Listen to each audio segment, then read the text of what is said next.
Adão foi realmente o primeiro homem criado por Deus? Essa é uma pergunta que gera muita discussão e até um pouco de confusão para quem lê os primeiros capítulos de Gênesis. Se você já se sentiu um pouco perdido entre Gênesis capítulo 1 e Gênesis capítulo 2, saiba que você não está sozinho. Muitos olham para esses textos e se perguntam se houve duas criações separadas. Vamos mergulhar juntos nesse estudo e tentar esclarecer essa questão de uma vez por todas, com base na Bíblia e em uma análise cuidadosa. Primeiro, vamos ler os versículos que causam essa dúvida. Em Gênesis, capítulo 1, versículo 27, a Bíblia diz: "E criou Deus o homem à sua imagem. A imagem de Deus o criou. Homem e mulher os criou." Logo em seguida, no versículo 28, Deus os abençoa e diz: "Frutificai e multiplicai-vos, e enchei a terra." A linguagem aqui é plural. Homem e mulher os criou, e a ordem para se multiplicar é imediata. Isso leva algumas pessoas a pensar: opa, espera aí, Deus criou a humanidade aqui no sexto dia da criação, de forma geral. Homens e mulheres prontos para povoar a terra. Aí, pulamos para o capítulo 2. A partir do versículo 7, a narrativa muda de foco. Diz assim: "E formou o Senhor Deus o homem do pó da terra, e soprou em suas narinas o fôlego da vida, e o homem foi feito alma vivente."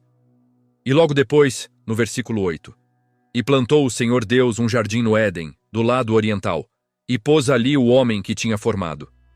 Mais para frente, no mesmo capítulo 2, vemos Deus criando Eva a partir da costela de Adão. Porque não é bom que o homem esteja só. Aí vem a teoria que muitos levantam. Será que o homem e mulher de Gênesis 1 foram uma primeira criação, um povo que já existia, e Adão, formado do pó da terra, em Gênesis 2, foi um segundo homem criado para um propósito específico no Jardim do Éden? Essa ideia, conhecida como a teoria do pré-adamismo, sugere que Adão não foi o primeiro ser humano, mas o primeiro homem com quem Deus estabeleceu uma aliança especial, o primeiro homem espiritual nesse sentido. Alguns até usam essa teoria para explicar de onde veio a esposa de Caim, por exemplo. Caim teria encontrado sua esposa entre outras pessoas, certo? Parece uma explicação super interessante, né? Ajuda a resolver vários quebra-cabeças, certo? Mas será que essa ideia se sustenta quando a gente dá uma olhada na Bíblia toda? A resposta, para a grande maioria dos teólogos e estudiosos bíblicos, é não. E vamos entender o porquê.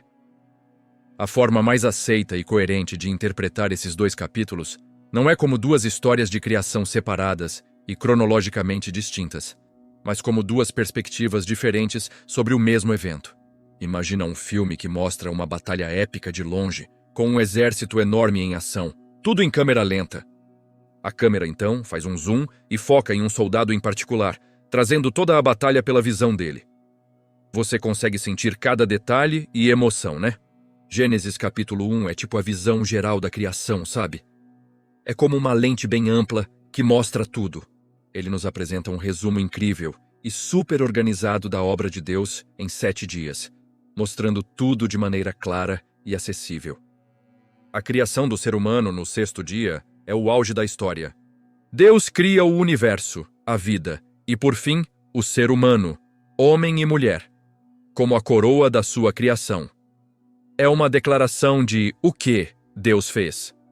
Já Gênesis capítulo 2 é o zoom. Ele não está recontando a criação do zero, mas está detalhando um evento específico que foi mencionado em Gênesis 1, a criação do homem. O capítulo 2 nos dá os como e os porquês. Ele foca na relação íntima e pessoal de Deus com o homem que ele formou. Veja a linguagem. Em Gênesis 1, Deus criou. Bara, em hebraico, um termo que indica criação a partir do nada.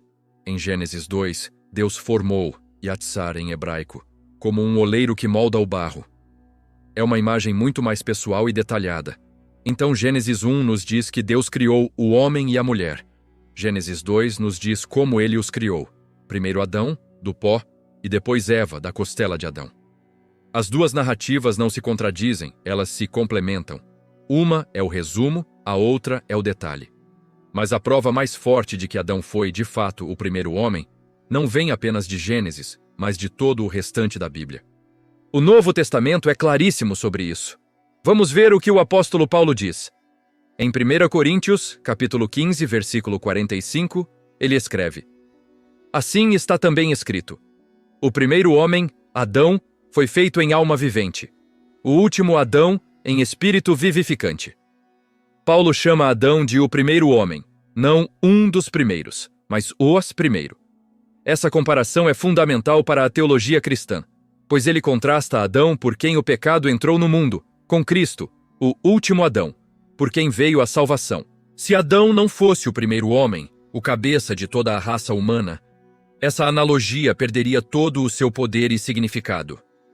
Ainda em 1 Coríntios 15, no versículo 22, Paulo reforça: Porque assim como todos morrem em Adão, assim também todos serão vivificados em Cristo. Todos morrem em Adão. Isso implica que toda a humanidade descende de Adão e herdou as consequências de sua queda. Se houvesse outros povos criados separadamente, essa afirmação não faria sentido. Vamos para outro livro, Romanos, capítulo 5, versículo 12. Portanto, como por um homem entrou o pecado no mundo, e pelo pecado a morte, assim também a morte passou a todos os homens, por isso que todos pecaram. De novo, a referência é a um homem, singular. A queda de um único progenitor afetou toda a humanidade. E não é só Paulo. O próprio Jesus, ao ser questionado sobre o divórcio, remete à criação original. Em Mateus 19, versículo 4, ele diz: Não tendes lido que aquele que os fez no princípio macho e fêmea, os fez? Jesus une a criação do macho e fêmea com o princípio, validando a narrativa de Gênesis como a origem de toda a humanidade a partir de um único casal. Até mesmo a genealogia em Lucas, capítulo 3, traça a linhagem de Jesus até chegar em filho de Sete, filho de Adão, filho de Deus. A Bíblia consistentemente apresenta Adão como o ponto de partida da raça humana. Então, voltando à nossa questão inicial, Adão foi o primeiro homem? A resposta, com base em uma leitura consistente e harmoniosa de toda a Escritura, é um retumbante sim. Adão não era apenas um homem comum ou líder de uma tribo.